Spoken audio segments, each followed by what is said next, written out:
ऐसा क्या हुआ कि चूँकि जैसे भी आपने बताया कि आप उद्योगपति भी रहे हैं, राजनीति में आना कैसे हुआ आपका? मैं एक समय था कि मेरे को शासन प्रशासन न्यायपालिका से काफ़ी मैं नाराज़ था, तो फिर मैंने तय किया कि अब जीवन में कुछ नहीं करूँगा, धर्म अध्यात्म की सेवा करके और अपना मोक्ष मुक्ति के रास्ते पे निकल गया था। लेकिन एक समय आता है जब लाभ की स्थिति आती है तब विलय कर लेते हैं दूसरे पार्टी बड़े पार्टियों में। क्या आपके साथ भी ऐसा कुछ होने वाला है? नहीं, ऐसा प्रयास हुआ गया है, लेकिन हम अपना संघर्ष कर रहे हैं। मैं किसी प्रलोभन में, अभी तक मेरे पास बड़े बड़े प्रलोभन के अवसर आ रहे हैं, मैं किसी का नाम नहीं लूँगा क्योंकि प्रमाण नहीं होते इन सब चीज़ों का, लेकिन मैं बिकूँगा नहीं। आप जब क्षेत्र में जा रहे हैं, लोगों से मुलाकात कर रहे हैं, तो विकास को आप देख रहे हैं, कितना विकास हो पाया है? देखिए, विकास राजधानी है तो यहाँ विकास होता है, लेकिन बहुत सारे ऐसे क्षेत्र हैं जहाँ गड्ढे हैं, रोड नहीं है, भाटा गांव क्षेत्र है, कई ऐसे चंगोरा भाटा का जो क्षेत्र है। फ्रंट में सिर्फ आप ही लड़ रहे हैं, तो फिर मैदान में भी तो आके लड़ाई लड़ना पड़ेगा, तभी जीत मिलेगी। जब तक हमारी पार्टी मजबूत स्थिति में नहीं आएगी, एक हमको लगता है कि अब हम मजबूत स्थिति में हो चुके हैं, उसके बाद हम खुल के आएंगे, धरना प्रदर्शन आंदोलन सब करेंगे। जब जनता के पास जा रहे हैं आप, तो वहाँ से प्रतिक्रिया कैसे मिल रही है आपको? और दरअसल क्या है कि लोगों की मानसिकता ये बन गई है कि जो भी आएगा भर्स बेईमान आएगा, जो भी आएगा भर्स बेईमानी होगा।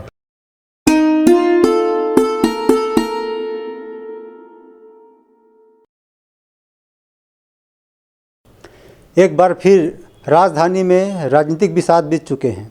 बाईपोल इलेक्शन हो रहा है रायपुर दक्षिण में। बहुत सारे पार्टी और प्रत्याशी अपना पुरजोर ताकत लगा रहे हैं इस चुनाव को जीतने में। जनता तक पहुंच रहे हैं प्रत्याशी, और हमारी टीम भी जनता तक पहुंच रही है और प्रत्याशी तक पहुंच रहे हैं।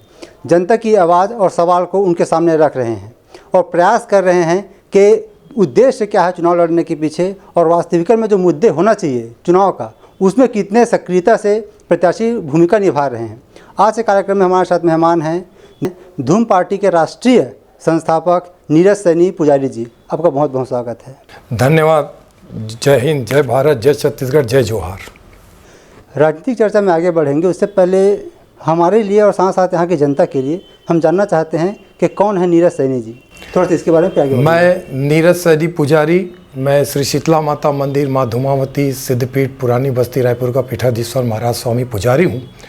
और मैंने BCom LLB की पढ़ाई की है, वकालत भी किया है, मैं उद्योगपति भी रहा हूँ, और मैंने छात्र जीवन से राजनीति किया है, और छात्र के बाद मैंने समाज सेवा किया है। और एक समय बाद ऐसा हुआ कि मैंने सब कुछ छोड़ के मैंने धर्म अध्यात्म की सेवा करी।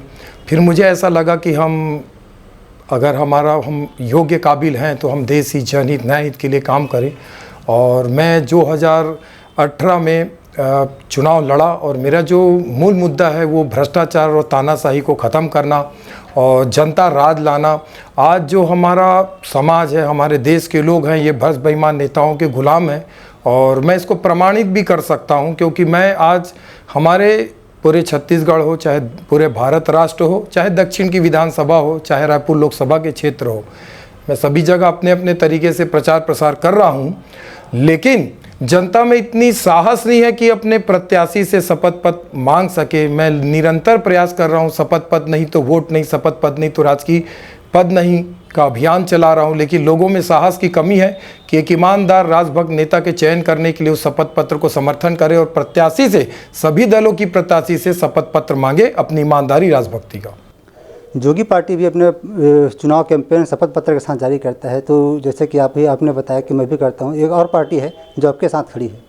ये देखिए कि ये जो जनता कांग्रेस है, इन्होंने एक्चुअली क्या है कि वो एक प्रकार का घोषणा पत्र होता है जिनको हम प्रलोभन पत्र बोल सकते हैं, और वो है हमारे में वो सब प्रलोभन नहीं है। हमारे शपथ पत्र में ये एकदम बिल्कुल नया है, और मैं वकालत के पेशे से जुड़ा हूँ। मेरे साथ कई हाई कोर्ट, सुप्रीम कोर्ट के वकील भी हमारे मित्रगण हैं। बहुत ही सोच समझ के हमने लाया है, ताकि ये शपथ पत्र अगर देश में लागू हो गया, उसके बाद जितने भी भ्रष्ट बेईमान नेता हैं वो राजनीति छोड़ के भाग जाएंगे, और पूरा का पूरा देश में पूरी जो भ्रष्ट व्यवस्था समाप्त हो जाएगा, और बोलते हैं ना राम राज, राम युग, उसकी शुरुआत हो जाएगी। जी, आप धूम पार्टी के राष्ट्रीय संस्थापक हैं। ऐसा क्या हुआ कि चूँकि जैसे भी आपने बताया कि आप उद्योगपति भी रहे हैं, राजनीति में आना कैसे हुआ आपका? मैं एक समय था कि मेरे को शासन प्रशासन न्यायपालिका से काफ़ी मैं नाराज़ था, तो फिर मैंने तय किया कि अब जीवन में कुछ नहीं करूँगा, धर्म अध्यात्म की सेवा करके और अपना मोक्ष मुक्ति के रास्ते पे निकल गया था।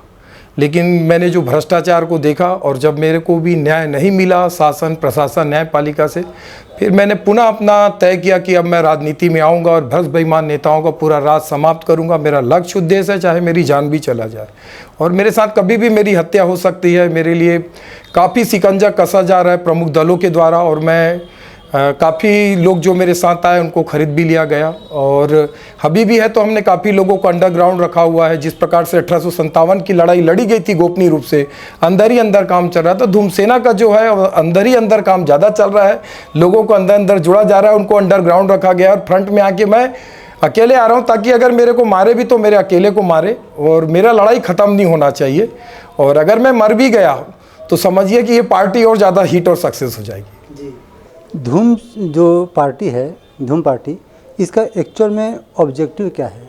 हमारा जो एक्चुअली धूम सेना का मतलब है धूम मचाने वाली सेना। हम भ्रष्टाचारियों पे धूम मचाना चाहते हैं, तानाशाहियों पे धूम मचाना चाहते हैं, पूरे देश में हम क्रांति लाना चाहते हैं। तो हमारे पार्टी में हम ये बोलते हैं अगर राजभक्त हो, क्रांतिकारी हो तो हमारे साथ जुड़ो, किसी स्वार्थ लालच से मत जुड़ो। जिस प्रकार से भगत सिंह थे, चंद्रशेखर आज़ाद थे, सुभाष चंद्र बोस थे, हम इनको अपना आदर्श मानते हैं और हम इनको आदर्श मान के हम अपना आगे बढ़ रहे हैं। और टोटल हमारा लड़ाई है भ्रष्टाचार तानाशाही को ख़त्म करना, जो आज के जो न्यायपालिका में है। कि आप देखेंगे कि मैं ये न्यायपालिका में अगर किसी को न्याय मिल भी गया तो विलंब से मिला हुआ न्याय भी अन्याय के समान है। और मैं खुद वकालत इसीलिए छोड़ दिया कि मेरे को ऐसा लगता कि मैं लोगों को न्याय दिलवा सकता हूँ। मतलब ये भी ऐसा है जिसके पास धन है उसको न्याय मिल सकता है, जिसके पास धन नहीं है न्याय नहीं मिल सकता। इसलिए मैं भारत के व्यवस्था में पूरे विश्व के लिए ये प्रेरणा स्रोत होगा अगर ये न्यायालय की अगर देश में स्थापना हुई तो ये विशेष तकनीकी न्यायालय की गठन की मैं मांग कर रहा हूँ, जिसमें सभी पक्षकारों का जांच जो होगा वो लाई डिटेक्टर बेम मैपिंग पॉलीग्राफी टेस्ट से होगा। और कोई यदि निर्णय आने के बाद यदि पक्षकार असंतुष्ट होते हैं तो वो नार्को टेस्ट के साथ अपील कर सकते हैं उच्चतम न्यायालय में और उच्च न्यायालय में। और यदि जनता अगर इसको करी तो देश में हाई कोर्ट, सुप्रीम कोर्ट में, जिला न्यायालय में जितने केस हैं अगर ये न्यायालय का गठन कर दिया जाए तो बहुत से लोग तत्काल मतलब राजीनामा कर लेंगे, क्योंकि जितने बेईमान हैं वो अपना केस वापस ले लेंगे। जी, धूम पार्टी के अलावा बहुत सारी और पार्टियां, चाहे स्थानीय हो चाहे राजनीतिक हो, लेकिन एक समय आता है जब लाभ की स्थिति आती है तब विलय कर लेते हैं दूसरे बड़े पार्टियों में। क्या आपके साथ भी ऐसा कुछ होने वाला है? नहीं, ऐसा प्रयास हुआ गया है, लेकिन हम अपना संघर्ष कर रहे हैं। मैं किसी प्रलोभन में, अभी तक मेरे पास बड़े बड़े प्रलोभन के अवसर आ रहे हैं, मैं किसी का नाम नहीं लूँगा क्योंकि प्रमाण नहीं होते इन सब चीज़ों का, लेकिन मैं बिकूँगा नहीं, क्योंकि मैं एक गृहस्थ नहीं हूँ, साधु सन्यासी तपस्वी योगी हूँ, साधक आराधक उपासक हूँ। माँ धूमावती का मेरा जीवन धर्म अध्यात्म के राष्ट्र के लिए समर्पित है। मैं देश के लिए जितना कर सकता हूँ अपना कार्य कर रहा हूँ। मेरे माँ से राजभक्ति सीखा, नानी से धर्म अध्यात्म सीखा, अपने पिताजी से ईमानदारी राजभक्ति सीखा और अपने नाना जी का जो सम्मान देखा उनके मृत्यु के उपरांत भी, वो हमेशा मुझे अच्छे कर्म करने का मुझे प्रेरणा देती है। जी, आज के समय में राजनीतिक जो परिवेश हो गया है उसमें प्रत्याशी या फिर कोई भी नेता का विश्वास करना बहुत कठिन हो गया है, तो आपके ऊपर जनता विश्वास वो करेगी? मैं इसीलिए तो शपथ पत्र बनाया हूँ। जो मैं शपथ पत्र दे रहा हूँ वो शपथ पत्र कोई भी भ्रष्ट बेईमान नेता जिनकी नीयत साफ नहीं है, जो लोग चोर हैं, राजनीति में जो चोर लोग बोलना चाहिए गुप्त रूप से चोरी कर रहे हैं, राजस्व का घोटाला कर रहे हैं, तो ये जो शपथ पत्र देने के बाद चाहे वो शासन में बैठा हुआ विधायक, सांसद, मंत्री हो या प्रशासन में बैठा हुआ प्रशासनिक अधिकारी हो या न्यायालय में बैठा हुआ न्यायाधीश हो, ये कोई भी ये शपथ पत्र के देने के बाद और साथ में विशेष तकनीकी न्यायालय गठन होने के बाद ये लोग बेईमानी करना छोड़ देंगे। पूरे देश में राम युग आ जाएगा, राम राज आ जाएगा। प्रदेश में एकमात्र सीट है रायपुर दक्षिण जहाँ भी बाईपोल इलेक्शन हो रहा है, तो यहाँ ये जो क्षेत्र है, विधानसभा क्षेत्र है, यहाँ बीजेपी का गढ़ है। अभी तक बीजेपी के वहाँ उम्मीदवार जीते आए हैं, तो आपके सामने इस बार फिर से वही बीजेपी पार्टी की ओर से सुनील सोनी जो उम्मीदवार है बीजेपी की ओर से आपके सामने, तो कितना चुनौती और चैलेंज आप मानते हैं? देखिए, मैं संघर्ष के मार्ग पे हूँ और मैं धनबल चुनावी पद्धति का पुरजोर विरोध करता हूँ। जब तक ये धनबल आधारित लोकतांत्रिक व्यवस्था रहेगा तब तक भ्रष्टाचार रहेगा और तब तक जनता लोग भ्रष्ट बेईमान नेता के गुलाम रहेंगे। और मैं इनको पूर्ण आज़ादी के लिए ही मैं प्रयास कर रहा हूं। और तानाशाही के लिए जो मेरा नया है बर्खास्तगी का अधिकार अधिनियम, मैं इसके लिए प्रयास कर रहा हूं। उसके बाद एक समान जनता को भी अधिकार होगा कि वो बड़े से बड़े पदाधिकारी को राजकीय पद से हटा सके। इसकी एक व्यवस्था होगी ताकि कोई भी राजकीय पद में बैठा हुआ जो पदाधिकारी है वो जनता राज होने की वजह से बर्खास्तगी का अधिकार अधिनियम, राइट टू टर्मिनेशन एक्ट जब लागू हो जाएगा तो कोई भी अधिकारी किसी के साथ बदतमीजी नहीं करेगा, दुर्व्यवहार नहीं करेगा, उनको किसी भी तरीके से मूर्ख नहीं बनाएगा, सीधा सीधा उनको बुलाएगा, ससम्मान उनका कार्य करेगा।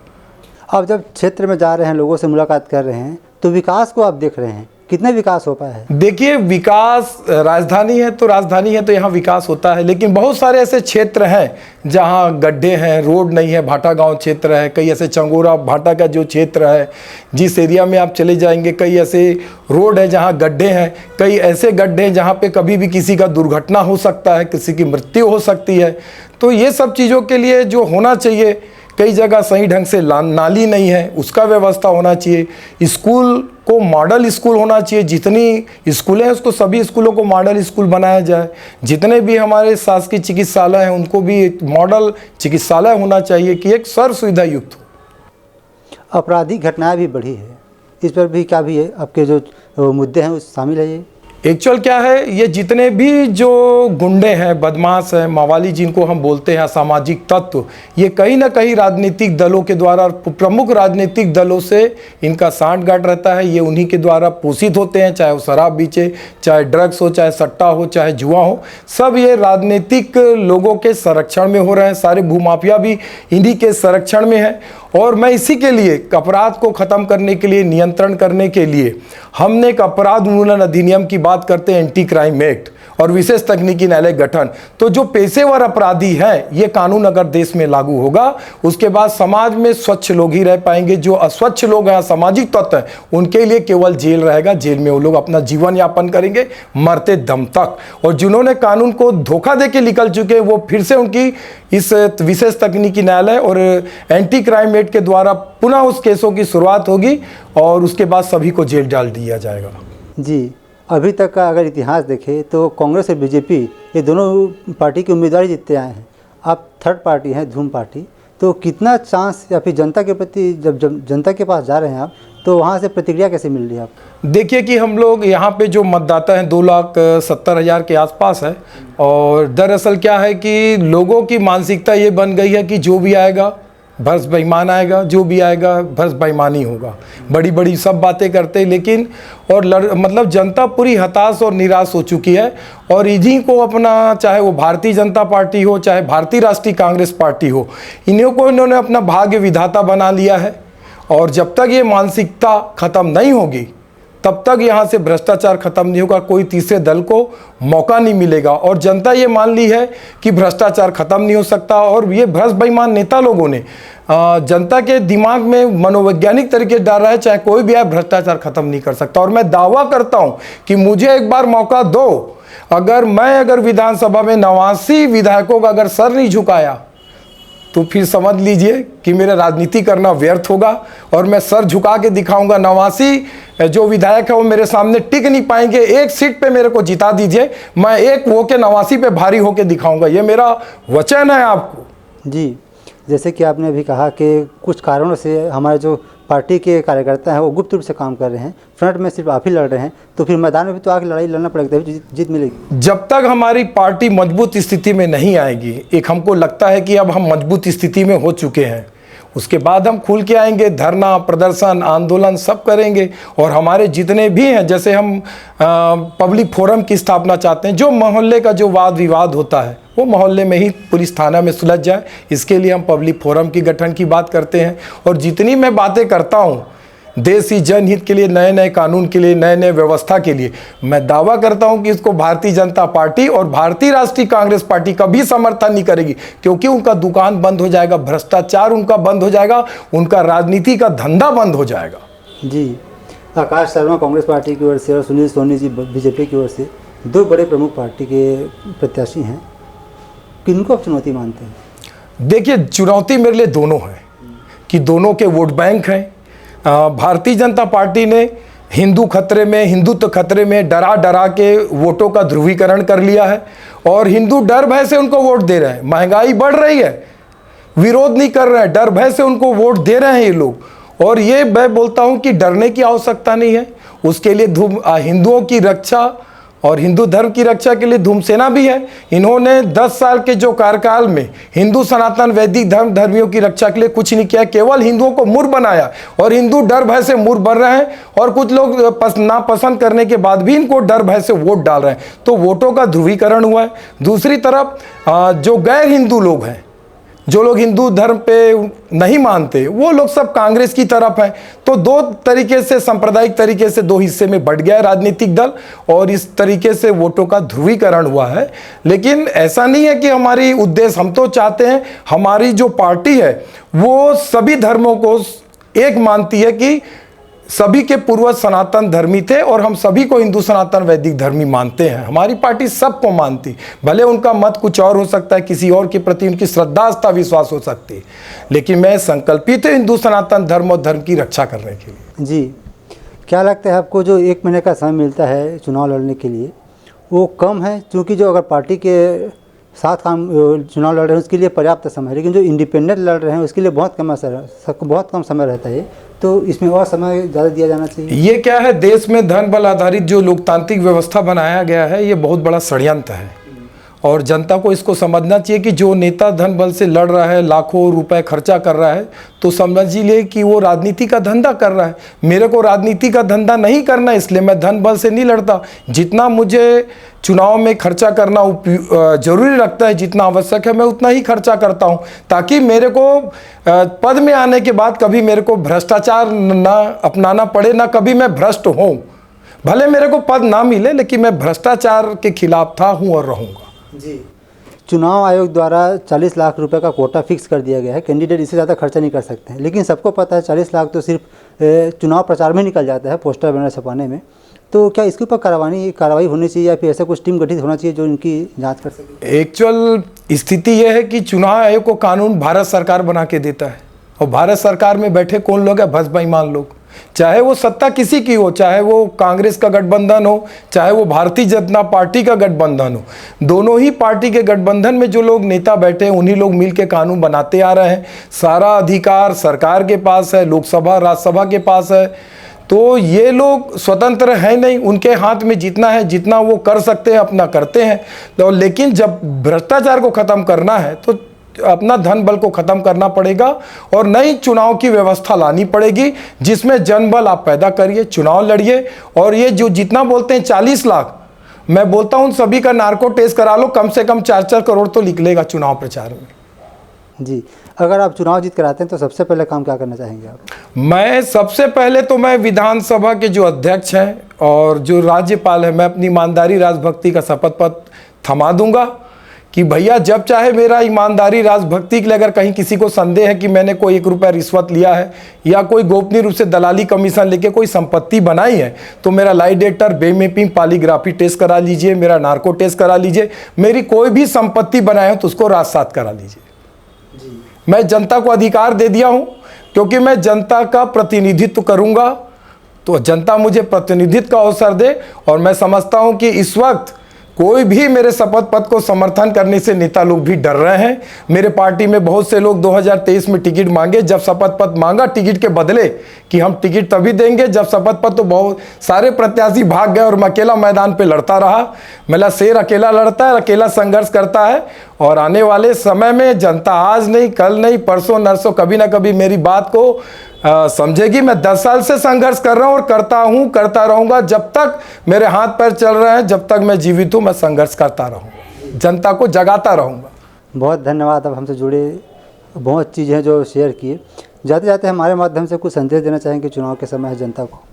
मेरा यही है कि जो लोग लाखों खर्चा करके जो चुनाव लड़ रहे हैं ये सब भस बेईमान है और मैं इन सभी से धूमसेना का शपथ पत्र मांगा है, भारतीय राष्ट्रीय कांग्रेस के प्रत्याशी से, आकाश शर्मा से और भारतीय जनता पार्टी के जो प्रत्याशी हैं सुनील सोनी जी से, उनसे भी शपथ पत्र मांगा है। वो दे नहीं पाए हैं और ना दे पाएंगे। और मैं दावा करता हूं कि दोनों बिल्कुल चुनाव जीतने के बाद भरपूर भ्रष्टाचार करेंगे। लेकिन नीरज सैनी पुजारी ईश्वर का वचन लेता है, शपथ लेता है कि ये कभी ना भ्रष्टाचार के साथ था, न है, न कभी होगा। भले मैं राजनीति में असफल रहूं, लेकिन भ्रष्टाचार को मैं स्वीकार न करता था, न करता हूं, न कभी करूंगा। तो आप सुन रहे थे धूम पार्टी के राष्ट्रीय संस्थापक और प्रत्याशी नीरज सैनी पुजारी जी को, जिनका कहना है कि अगर वे जीत कर आते हैं तो जितनी भी करप्शन हो रही है और जो हो चुकी है उन पर विस्तार से जांच की कार्रवाई किया जाएगा और विकास का पैमाना क्या होता है उस आधार पर आगे बढ़ा जाएगा।